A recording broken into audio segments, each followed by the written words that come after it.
Hi hello ಎಲ್ರಿಗೂ ನಮಸ್ಕಾರ. Welcome to Sandhya Shetty's kitchen. ಇವತ್ತಿನ ವಿಡಿಯೋದಲ್ಲಿ ಪೆಪ್ಪರ್ ಮಸಾಲೆನ ಸೇರಿಸಿ ಸ್ವಲ್ಪ ಡಿಫ್ರೆಂಟ್ ಆಗಿ ಮಾಡಿರುವಂಥ ಬೂತಾಯಿ ಮೀನಿನ ಫ್ರೈ ರೆಸಿಪಿನ ಶೇರ್ ಮಾಡ್ತಾ ಇದ್ದೀನಿ.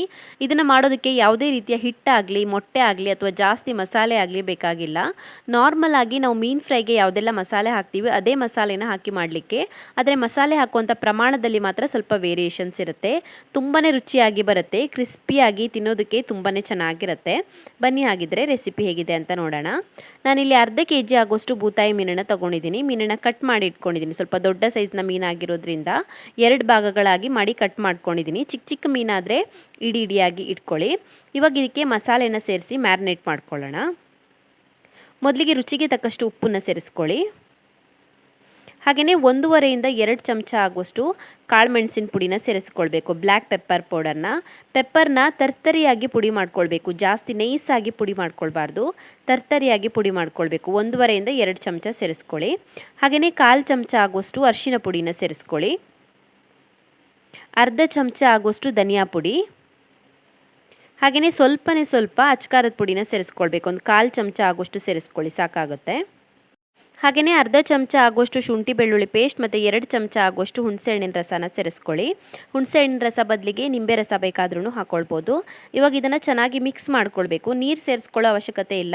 ನಿಂಬೆ ರಸ, ಶುಂಠಿ ಬೆಳ್ಳುಳ್ಳಿ ಪೇಸ್ಟ್ ಎಲ್ಲ ಹಾಕಿರೋದ್ರಿಂದ ಇದರಲ್ಲಿರುವಂಥ ನೀರೇ ಸಾಕಾಗುತ್ತೆ. ಚೆನ್ನಾಗಿ ಮಿಕ್ಸ್ ಮಾಡಿ ಅರ್ಧ ಇಂದ 1 ಗಂಟೆಗಳ ಕಾಲ ಮ್ಯಾರಿನೇಟ್ ಮಾಡ್ಕೊಳ್ಬೇಕು. ಟೈಮ್ ಇದ್ದರೆ 1 ಗಂಟೆ ಮ್ಯಾರಿನೇಟ್ ಮಾಡ್ಕೊಳ್ಳಿ. ನಾವು ಎಷ್ಟೊತ್ತು ಮ್ಯಾರಿನೇಟ್ ಮಾಡ್ಕೊಳ್ತೀವೋ ಅಷ್ಟು ಚೆನ್ನಾಗಿ ಹಿಡಿಯುತ್ತೆ ಮೀನಿಗೆ ಮಸಾಲೆ, ಅಷ್ಟೇ ರುಚಿಯಾಗಿ ಬರುತ್ತೆ. ಇಲ್ಲಾಂದರೆ ಒಂದು ಅರ್ಧ ಗಂಟೆ ಮ್ಯಾರಿನೇಟ್ ಮಾಡ್ಕೊಳ್ಳಿ, ಸಾಕಾಗುತ್ತೆ. ಮೀನೆಲ್ಲ ಚೆನ್ನಾಗಿ ಮ್ಯಾರಿನೇಟ್ ಆದ ನಂತರ ಒಂದು ಬಾಣಲಿನ ಕಾಯಿಸಿ ಅದಕ್ಕೆ 4 ರಿಂದ 5 ಟೇಬಲ್ ಸ್ಪೂನ್ ಆಗುವಷ್ಟು ತೆಂಗಿನೆಣ್ಣೆನ ಸೇರಿಸ್ಕೊಳ್ಳಿ. ಕೋಕೋನಟ್ ಆಯಿಲನ್ನು. ಕೋಕೋನಟ್ ಆಯಿಲಲ್ಲಿ ಮಾಡಿದ್ರೆ ಫ್ಲೇವರ್ ಡಿಫ್ರೆಂಟಾಗಿ ರುಚಿಯಾಗಿ ಬರುತ್ತೆ. ಎಣ್ಣೆ ಕಾದ ನಂತರ ನಾವು ಮ್ಯಾರಿನೇಟ್ ಮಾಡಿಟ್ಕೊಂಡಿರುವಂಥ ಮೀನುಗಳನ್ನು ಸೇರಿಸ್ಬಿಟ್ಟು ಫ್ರೈ ಮಾಡ್ಕೊಳ್ಳೋಣ.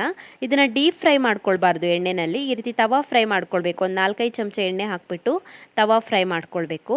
ಒಂದ್ಸಲ ಎಣ್ಣೆ ಪೂರ್ತಿಯಾಗಿ ಕಾದ ನಂತರ ಉರಿನ ಮೀಡಿಯಮ್ ಫ್ಲೇಮಲ್ಲಿ ಇಟ್ಕೊಳ್ಳಿ. ಮೀಡಿಯಮ್ ಫ್ಲೇಮಲ್ಲಿ ಒಂದು 4 ರಿಂದ 5 ನಿಮಿಷದವರೆಗೂ ಫ್ರೈ ಮಾಡ್ಕೊಳ್ಬೇಕಾಗತ್ತೆ. ಪೂರ್ತಿ ಡ್ರೈ ಆಗಬೇಕು ಮೀನು, ಒಂದು ಕಡೆಗೆ ಡ್ರೈ ಆಗಿ ಡಾರ್ಕ್ ಕಲರ್ಗೆ ಬರಬೇಕು, ಅಲ್ಲಿವರೆಗೂ ಫ್ರೈ ಮಾಡ್ಕೊಳ್ಬೇಕು. ಒಂದು 4-5 ನಿಮಿಷ ಫ್ರೈ ಮಾಡ್ಕೊಳ್ಳಿ. ಮೇಲ್ಗಡೆಗೆ ಒಂದು ಸ್ವಲ್ಪ ಕರಿಬೇವಿನ ಎಲೆಗಳನ್ನು ಸೇರಿಸ್ಕೊಳ್ತಾ ಇದ್ದೀನಿ ಫ್ಲೇವರ್ಗೆ. ಒಂದು ಕಡೆ ಚೆನ್ನಾಗಿ ಫ್ರೈ ಆದ ನಂತರ ಎಲ್ಲ ಪೀಸ್ಗಳನ್ನು ತಿರುಗಿಸಿ ಹಾಕೊಂಡ್ಬಿಟ್ಟು ಇನ್ನೊಂದು ಕಡೆಗೆ ಫ್ರೈ ಮಾಡ್ಕೊಳ್ಳೋಣ. ನೋಡ್ತಿರ್ಬೋದು ನೀವು, ಒಂದು ಕಡೆ ಪೂರ್ತಿಯಾಗಿ ಫ್ರೈ ಆಗಿದೆ, ಕಲರ್ ಚೇಂಜ್ ಆಗಿದೆ ನೋಡಿ, ಈ ರೀತಿ ಡಾರ್ಕ್ ಕಲರ್ಗೆ ಬರಬೇಕು. ಇವಾಗ ಎಲ್ಲ ಮೀನುಗಳನ್ನು ತಿರುಗಿಸಿ ಹಾಕೊಂಡ್ಬಿಟ್ಟು ಇನ್ನೊಂದು ಕಡೆಗೂ ಕೂಡ ಒಂದು 4 ನಿಮಿಷದವರೆಗೂ ಫ್ರೈ ಮಾಡ್ಕೊಳ್ಳೋಣ. ಉರಿನ ಮೀಡಿಯಮ್ ಫ್ಲೇಮಲ್ಲಿನೇ ಇಟ್ಕೊಳ್ಳಿ. ಸೊ 2 ಕಡೆ ಚೆನ್ನಾಗಿ ಫ್ರೈ ಮಾಡ್ಕೊಂಡಿದ್ದೀನಿ. ಮೀನೆಲ್ಲ ಫ್ರೈ ಆಗಿಬಿಟ್ಟು ಪೂರ್ತಿಯಾಗಿ ಡ್ರೈ ಆಗಿದೆ ನೋಡಿ, ಈ ರೀತಿ ಕಲರ್ ಚೇಂಜ್ ಆಗಬೇಕು, ಡಾರ್ಕ್ ಕಲರ್ಗೆ ಬರಬೇಕು. ರಿಮೂವ್ ಮಾಡ್ಕೊಳ್ತಾ ಇದ್ದೀನಿ ಬಾಣಲೆಯಿಂದ. ರೆಡಿಯಾಗಿದೆ ಇದು ಸರ್ವ್ ಮಾಡೋದಕ್ಕೆ. ತುಂಬಾ ರುಚಿಯಾಗಿ ಬರುತ್ತೆ, ಸ್ವಲ್ಪ ಕ್ರಿಸ್ಪಿ ಆಗಿರುತ್ತೆ, ತುಂಬಾ ಟೇಸ್ಟಿ ಆಗಿರುತ್ತೆ. ಟ್ರೈ ಮಾಡಿ ನೀವು ಕೂಡ. ಬೇರೆ ಯಾವುದೇ ಎಕ್ಸ್ಟ್ರಾ ಮಸಾಲೆ ಬೇಕಾಗಲ್ಲ ಇದಕ್ಕೆ. ಸ್ವಲ್ಪ ಪೆಪ್ಪರ್ ಪೌಡರ್ನ ಜಾಸ್ತಿ ಹಾಕಬೇಕು, ತರ್ತರಿಯಾಗಿ ಪುಡಿ ಮಾಡಿಕೊಂಡು ಸಿಂಪಲ್ಲಾಗಿ ಮಾಡ್ಕೊಳ್ಬೋದು. ಟ್ರೈ ಮಾಡಿ ನೋಡಿ ಬೇಕಿದ್ರೆ, ಟೇಸ್ಟ್ ತುಂಬಾ ಇಷ್ಟ ಆಗುತ್ತೆ ಎಲ್ಲರಿಗೂ.